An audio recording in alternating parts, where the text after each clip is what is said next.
Hello everyone and welcome to another video where in today's video we are going to talk about how to deal with trolls. And I mean fake people that are trying to look like they are playing but they actually aren't. Enjoy. First, we start with the obvious. Smolder mid. Sadly, I can't say anything else about it. Smolder in the middle lane is simply not good for the game. Let me tell you why in a simple sentence. There is not a single human being alive who will starve for the whole week then say, I'll just keep smelling food until the weekend and then I'll eat. Because in this specific game, Smolder mid means you won't be viable until the super late game. The only reason we managed to kill mid lane was because Silas was playing aggressively. Also, I don't know if it's meta or not, but the enemy team had a troll jungler with a Mumu playing full AP in the jungle. Third thing, if it's topside, it can be a good pick against strange matchups. But if you go full AP Malphite against Vayne, and keep using your ultimate just to tilt the enemy top laner, in this case Vayne, that's very questionable. So first we have the champion troll pick. The second is the troll way of playing the game. And lastly, the final thing about troll picks is when you pick support and just stand in a bush for the whole game. That's also a troll pick. So in general, we have a bunch of troll players that just got stuck in one game and it can be with us or against us. You can never be sure until it's too late. Specifically in this game, it is a very hard one because we have Silas. To be fair, most games with or against Silas are fun games. This is a rule. Whenever I play against Silas, I enjoy the game because Silas players are willing to take fights. They seek enjoyment, which is appreciated. The issue is that they have Taric, and Taric is a hard matchup.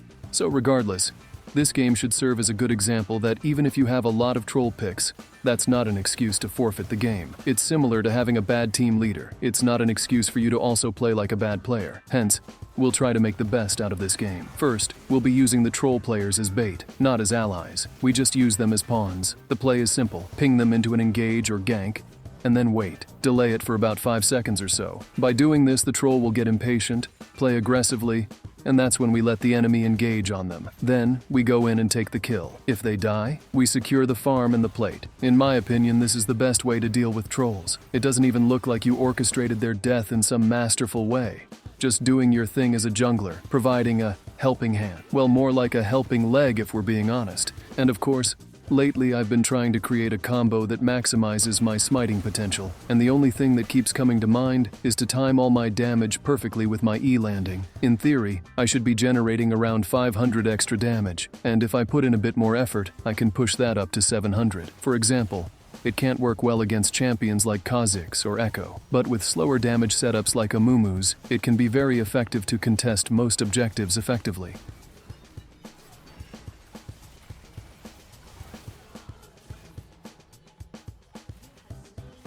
And to be fair, the enemy team is also dealing with 2 troll players. We've got a Vayne top who abandoned her lane to do enemy jungle camps and tried to solo Herald without any assistance. Then there's an Amumu going full AP.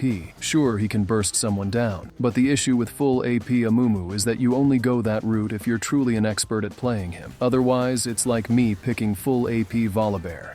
It's just a troll pick. The only scenario where I'd ever go full AP Volibear is if we already have a solid tank in the top lane and our team is stacked with heavy AD champs. That's the only time it makes sense. Otherwise, I'd just be making the game harder for my allies, and there's no point in that. Now back to what's happening in the game. At this point, bot side is losing, mid lane is losing, and I'm performing at best average. Top lane is winning, but there's a catch. Our top laner is going full AP, and their ability to land any significant plays or ultimates is almost non-existent. Mid lane is playing for the late game, just assuming we'll somehow make it there in the next few minutes.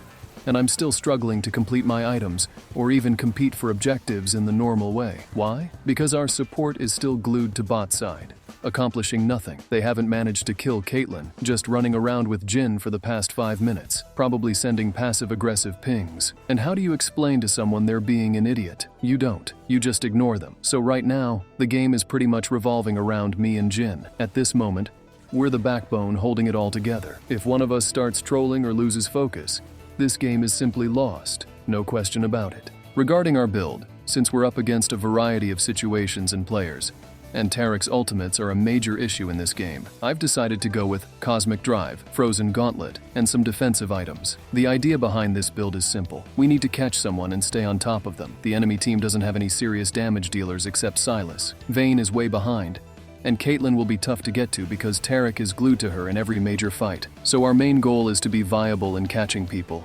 staying alive long enough for our team to catch up, and hopefully, this Shen will start using his ultimate when we engage, whether it's me or Malphite going in first. This build also allows us to split push when necessary to take towers, because here's the issue. In every team fight, we never manage to kill everyone. It's always a trade.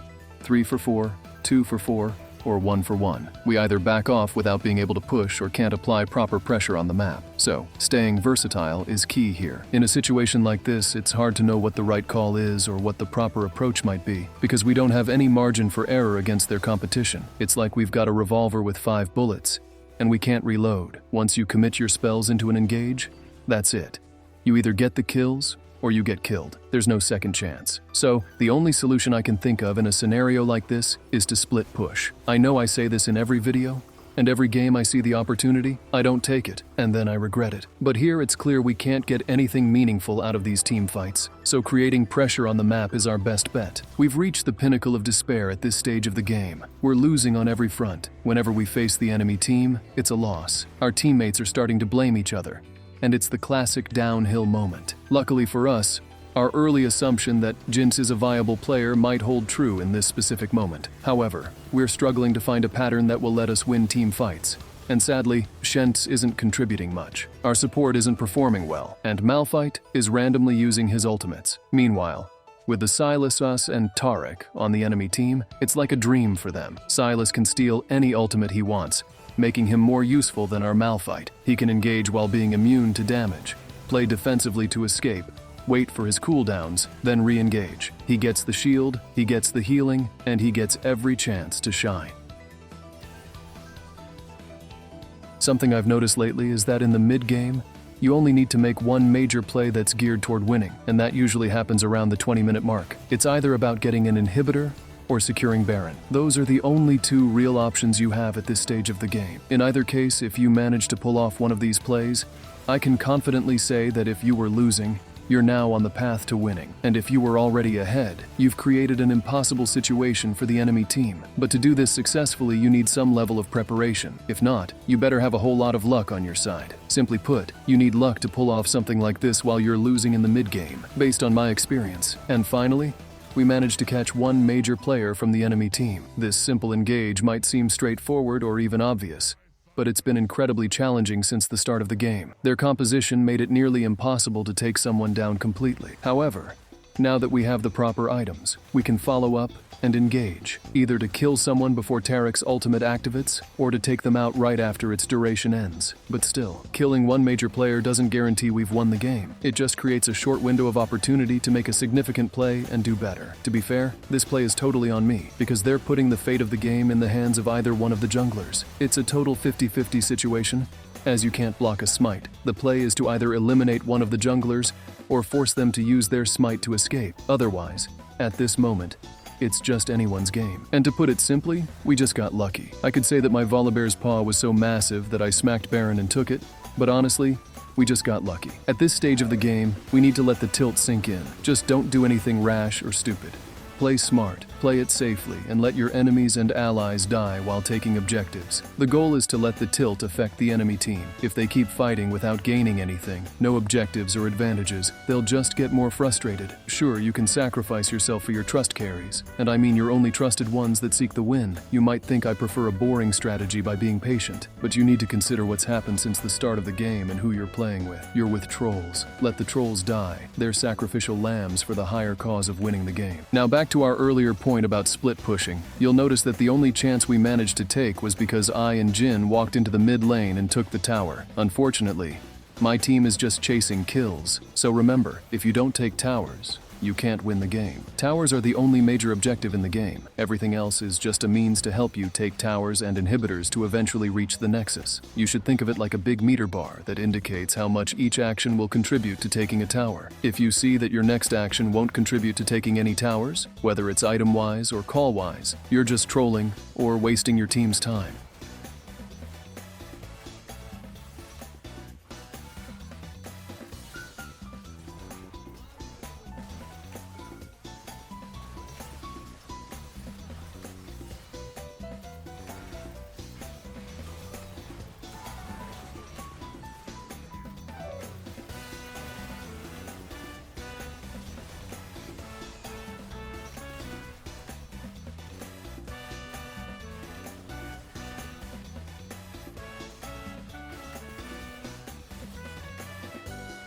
I would say we're overstaying our welcome it a little bit, but we managed to set the team mindset in one direction, to end the game. Sadly, we were lacking in resources, and Silas came with a vengeance, wrecking everyone in his path. You know for sure that Silas is one of those champions.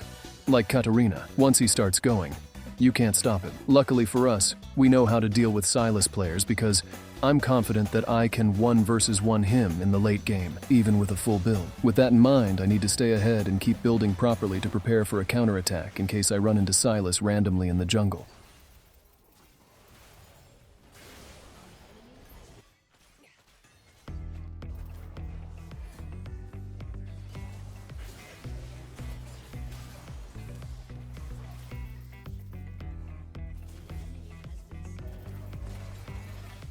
What you're seeing might look like a good play, but it was a horrible game just to set up this one moment. This is the last play of the game, and yes, we should congratulate Malphite for managing to one-shot the enemy AD carry. However, picking this rock and going in with full AP or playing Smolder in mid lane, hoping to win the game in the late stages, is a loser mentality. Hopefully this video will show you that to deal with situations like this, you need to have a stronger mindset. I hope you enjoyed the video. Make sure to do the usual. If you're new to the channel, subscribe, like, and drop a comment. Until the next video, be safe from trolls, and more importantly, don't be one. Take care and peace.